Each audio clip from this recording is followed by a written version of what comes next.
Okay, this is a review for Ultimate Comics Avengers Omnibus by Mark Millar. This is a collection of four miniseries, each being six-issue story arcs. I don't know why this wasn't a ongoing series like what the previous Ultimate series was. They just decided to do the Ultimate Avenger 1, 2, 3, and then we get Ultimate Avengers versus New Ultimates at the end of the series. Should have been an ongoing series, but it's stuck as this now, so let's just go with it. This series really has a hard amount of criticism against it, mostly to do with the fact that this is the last time that Mark Millar writes anything in the Ultimate Universe, and this is kind of a half-assed feel to it. I agree with that for one of the stories. I do have a reasoning, or actually I do have two reasonings for why this is not as good as Ultimates 1 or 2. One is that I think Millar just kind of didn't give a damn after what Jeff Loeb had done to the Ultimate Universe with Ultimates 3 and Ultimatum. And just whatever good synergy and feel for the characters that he had beforehand just kind of got tossed out the fucking window by those stories. And the second thing was that if Millar wants to go out, he wants to go out having fun. And that's kind of what you take away from these stories. It's not really anything to get engaged with. It's just four story arcs of dumb, over-the-top Expendables and comic book type shit, which is fine with me. We have four story arcs in this. Next Generation, Crime and Punishment, Blade versus the Avengers, and Ultimate Comics, or Ultimate Avengers versus New Ultimates. Which I really hate the name of that last one. I can get doing the Ultimate Comics X-Men and all that. And the Ultimate Comics Avengers is fine for this, but when it's kind of a problem when they relaunched the Ultimates on this, and now we have the Ultimate Comics Ultimates. Why could this just not be the Ultimates for that new series? Something that just bugged the shit out of me. But anyways, Ultimate Avengers. So with these four story arcs here, the first one is easily going to be the best one. Kind of an overarching theme with these stories is basically the entire point of it is for Nick Fury to get his old job back as the head of S.H.I.E.L.D. And just completely discredit Carol Danvers out of the job so we can get it back. I've read pretty much every Ultimate Marvel book there is, with the exception of the old Fantastic Four and the Spider-Man team up and a couple of miniseries. But regardless of that, I've read pretty much every Ultimate book there is. There was a book called Power, and something happened to where Nick Fury was taken and held prisoner in another dimension for some crimes he had committed, and because of that, Ultimatum happened, and now they're starting to pick up the pieces and move on now that he's back. The first story arc deals with Ultimate Red Skull, and the direction that Millar chose to go with this is fucking brilliant. It's fortunately not having to have, the Red Skull somehow survive World War II and be, around just to bug Cap again in the present. With this story, they decided to go a creative route and give the Red Skull a really personal connection to Cap in this story, and by connection, I mean the fact that he is his son. There's a backstory that's told in this that the night before Steve went off to leave for World War II, he got his fiancée pregnant, and when they presumed he was dead, they went to her and basically took the child from her, and the government raised the child to kind of be the next Captain America. And Steve finds out about this and just, does what he can to find out why his son has turned down this path. While this is the best story to me in this book, the problem is that any kind of motivation for what a lot of the characters do, or at least particularly in the villain's case, is not really examined that well. And some of the bigger criticism is that each of these stories don't really focus on, actually having a hero fight a villain. It's the heroes fighting each other. At least with the first two story arcs, the problem with the main villain is not going to be dealt with until the last two issues of each arc, which is a real downer. The first four issues are either going to be the heroes fighting each other, or they're recruiting for the team. In the first issue, you find out after a short little fight that the Red Skull is Captain America's son.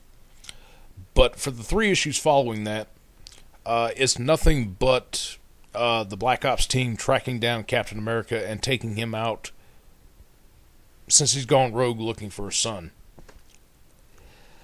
What would be more agitating is if you sat down and you were reading individual trades of each of these Ultimate Avengers stories. They're extremely quick reads, which is a downside. If I could take and sit down and just read the first or the second story arc by themselves, I could easily finish both of them within like a good 30 minutes, based on how little dialogue there is in the stories. And that's kind of a really big pet peeve that I have with a lot of comics now. If I can sit down and read a single issue in 5 minutes, I feel like that I've paid too much money for the comic. And that's while the first story is the best, it's a quick fucking read. It deals with the Red Skull, it deals with the Cosmic Cube, and it's kind of a weak ending to it.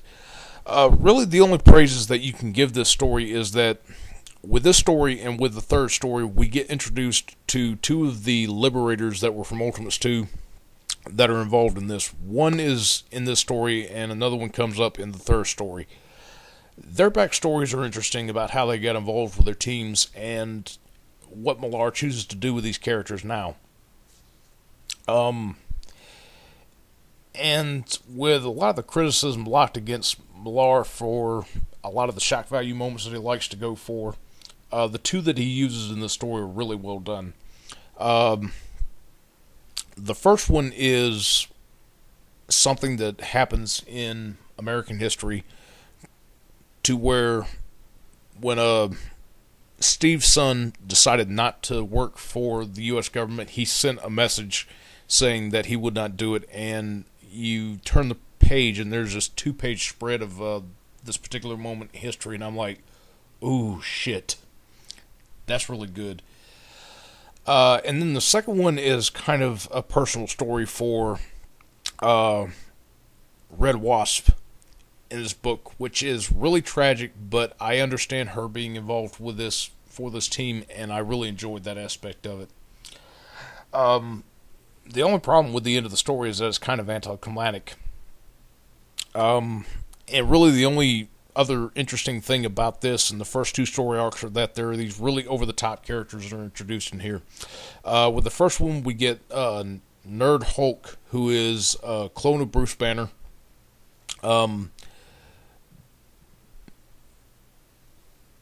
But he has Bruce Banner's brain.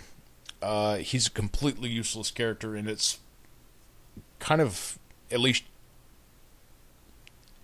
worthy enough to induce a few chuckles out of you about how lame this character is. The other two are a character called the Spider, who is, he's not really a clone of Peter Parker.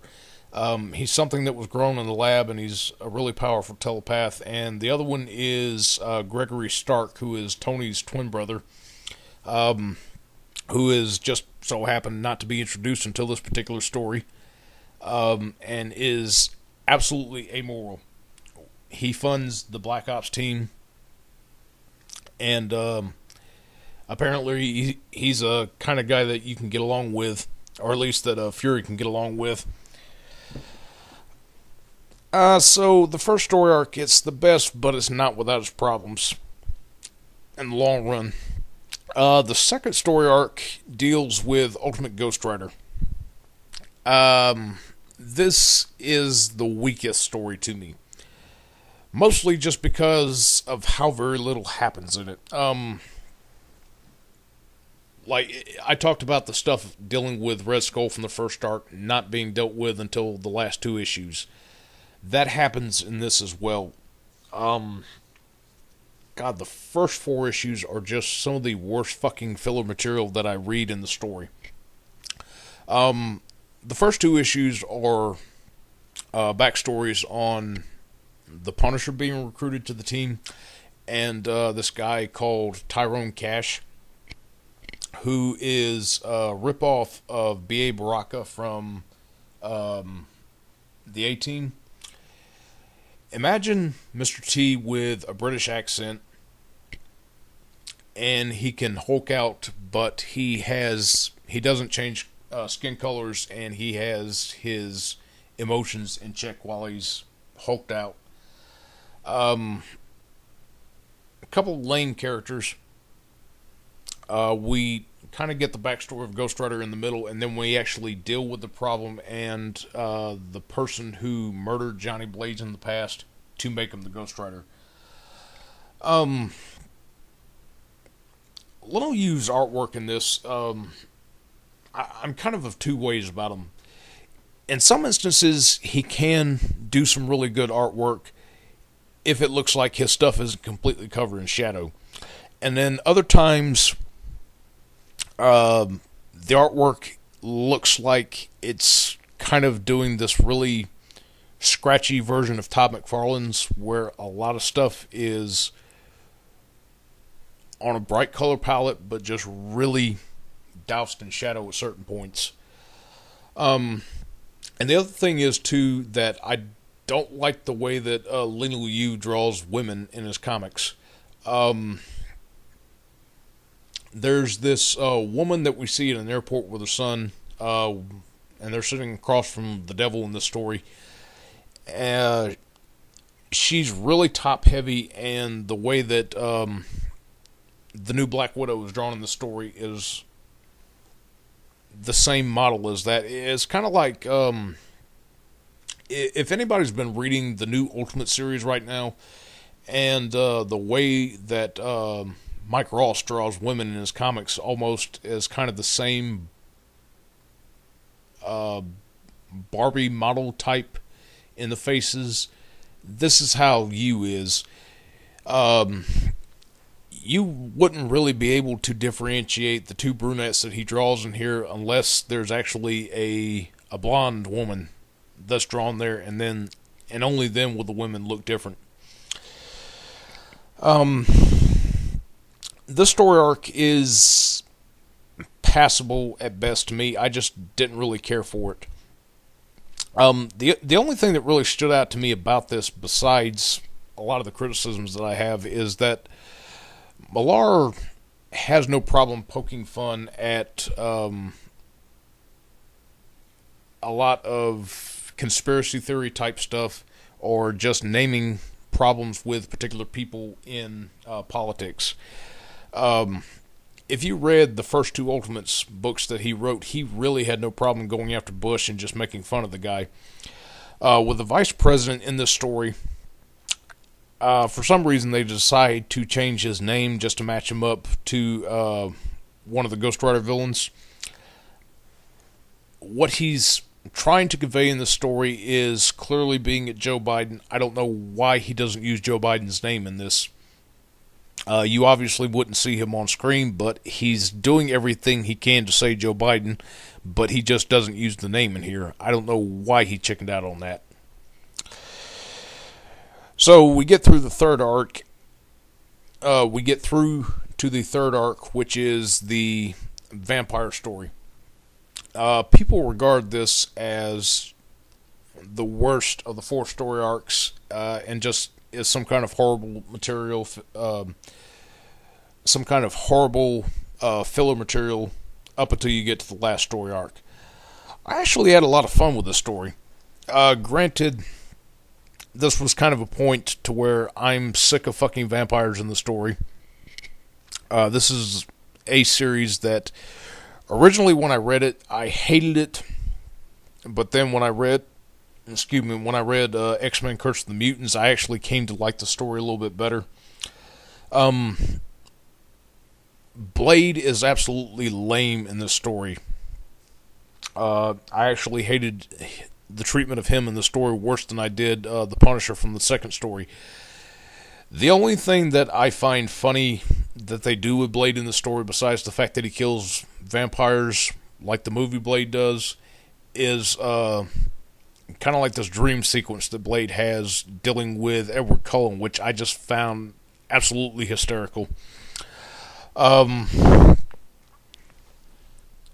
Steve Dillon's artwork really doesn't have the best fit for the Ultimate story. I love his stuff on Punisher Max, and even though this story is kind of just dumb as fuck, over the top, it really did not mince well with me.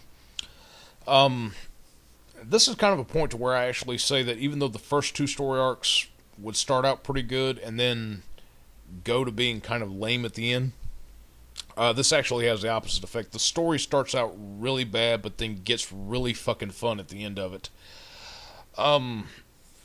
We get introduced to this Daredevil character. We get introduced to Stick. Both of them are completely disposable in this. There are these vampires that rise up, and they want to take over the world, and their best bet to do that is to bite and turn as many of the super people as they can. Absolutely fun. If there's really anything to complain about, there's this vampire who is wearing Iron Man's prototype armor in the story, and they kind of want to hint at him being an important character, and there's a mystery built up to who he is. I guess at some point Millar just said fuck it, and we never do find out who this character is.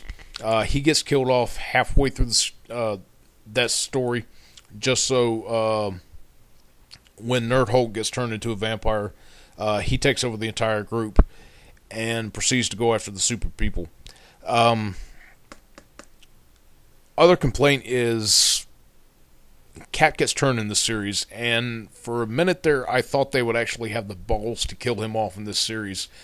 The way that he beats his vampirism in this is a complete bullshit. It's not even a MacGuffin. It's not even some kind of Deus Ex Machina. It's just bullshit. And Millar knows it's bullshit, but he does it anyway. I really didn't like that part. The character that I mentioned earlier is a leftover from Ultimates 2. He gets brought into this for 1 issue. And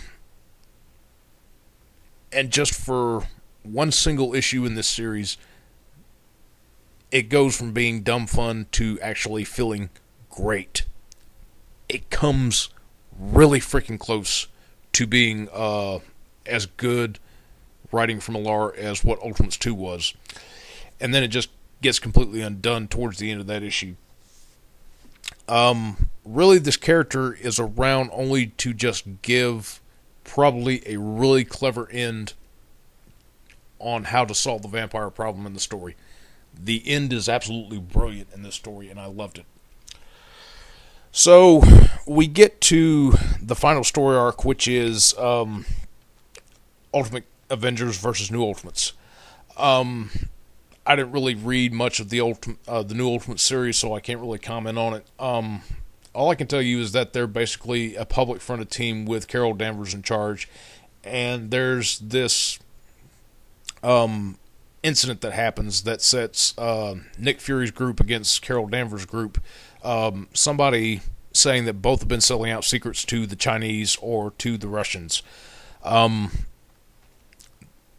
final story arc is absolutely criticized heavily for being a poor tie-in to the death of Spider-Man, but at least with its politics stuff, it does really fucking good. I absolutely enjoyed it. There's some really clever twists in here. There's kind of a betrayal done to Nick Fury's group that they said that was criticized as being really uncharacteristic.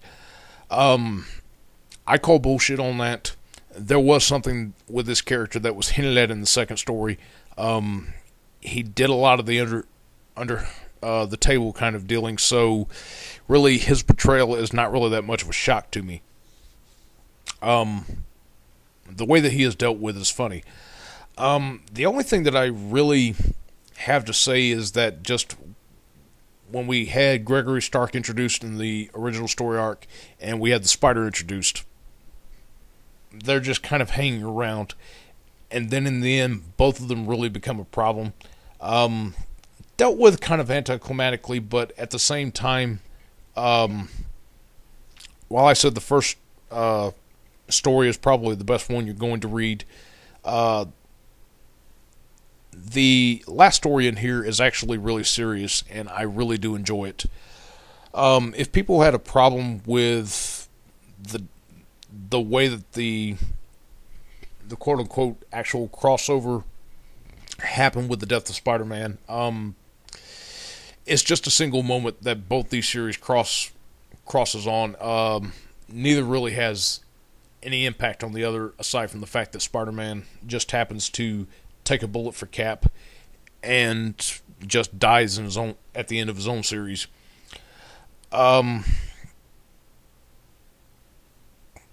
There's at least a little bit of an explanation as to why Peter got left on that bridge after he got that shot, and it just makes absolute sense when you read this. Not really the best story to end it on, but at least it's a little bit more serious, and you can kind of at least derive some enjoyment out of it. Francis is back on the artwork. I've already criticized this.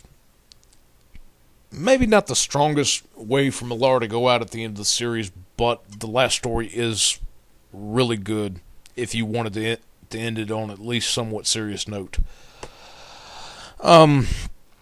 Overall, the entire Omnibus is a good deal. You can buy this for like $75 off Amazon, which as far as I know is the only place you can get it besides eBay. Or you could chuck out $15 a piece for each of the trades.